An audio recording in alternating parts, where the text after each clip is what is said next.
I didn't want to have to be the one to do this, but the fact of the matter is, if you're on a carnivore diet, it is going to be impossible for you to get the amount of magnesium that you need to thrive. That's one of the biggest drawbacks of the carnivore diet, is that you cannot get your recommended daily allowance of magnesium. It's impossible. This is something we hear a lot. All right, is it true?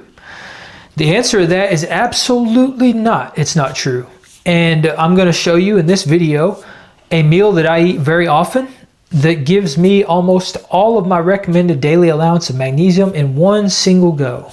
All right, and this is very important to me because when I came to carnivore, I had a very, very bad, absolutely terrible heart problem. I had supraventricular tachycardia, an abnormal heart rhythm that was basically life-threatening. And dealing with that was absolutely horrible. It was one of the worst times of my life because I basically felt like I was having a heart attack 24/7. I couldn't stand up without feeling like I was going to pass out.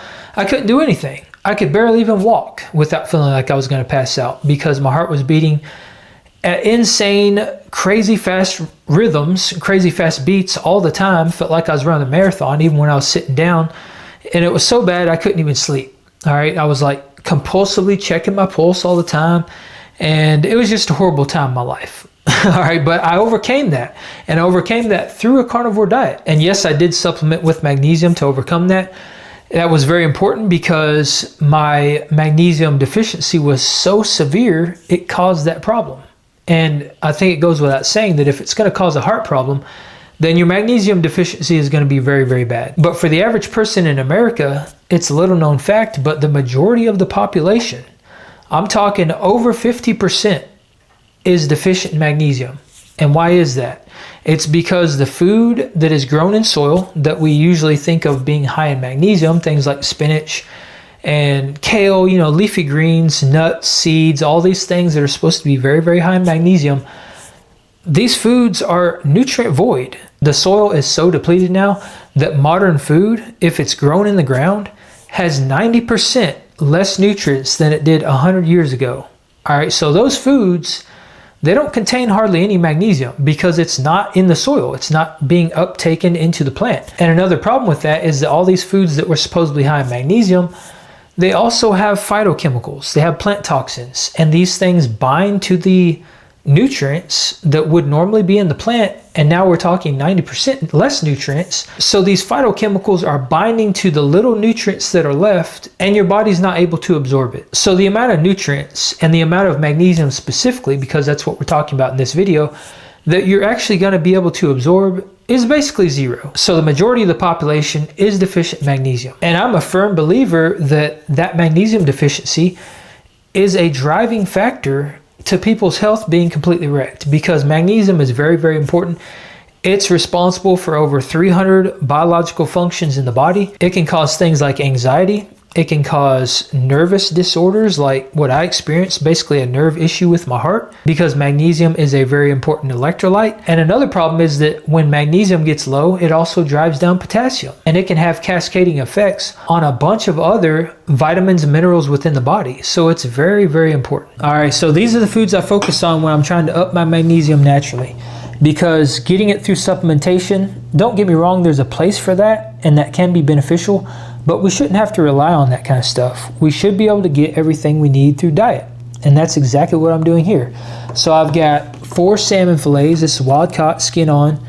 And this is about 16 ounces. So about a pound of salmon here. I've got 6 ounces of mussels. This is just the mussel meat. And I have 8 ounces of oysters. So between the stuff that's right here, this is about 300 milligrams of magnesium just in this food. This is one meal. All right. My recommended daily allowance, if you go by what the average American should have, is 420 milligrams.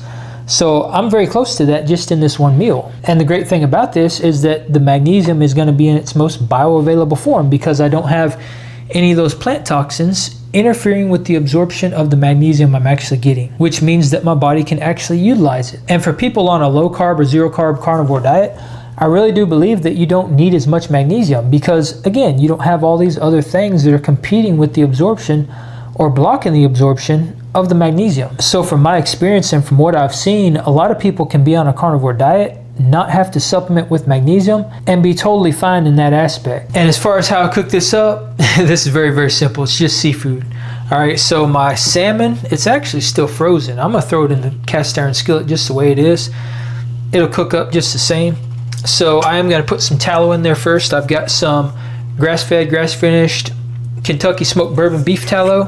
Link in the description below if you want to check this out. I'm going to put this in my cast iron skillet, and this is going to give me a very smoky flavor, just like smoked salmon, but not as expensive as smoked salmon, because smoked salmon is very expensive. So I'm going to put quite a bit of this in here, probably about 2 or 3 tablespoons. All right, got my tallow in there. So as soon as that melts down, I'll throw my fish in there.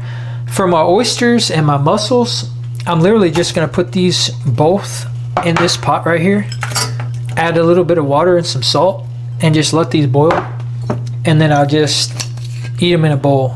I've done this before and they actually turn out really good if you like oysters and mussels.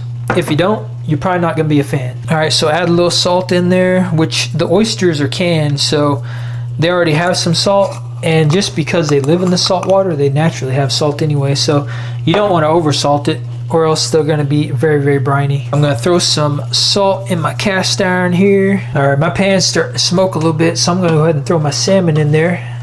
I'm going to do this skin down. That way my skin gets good and crispy.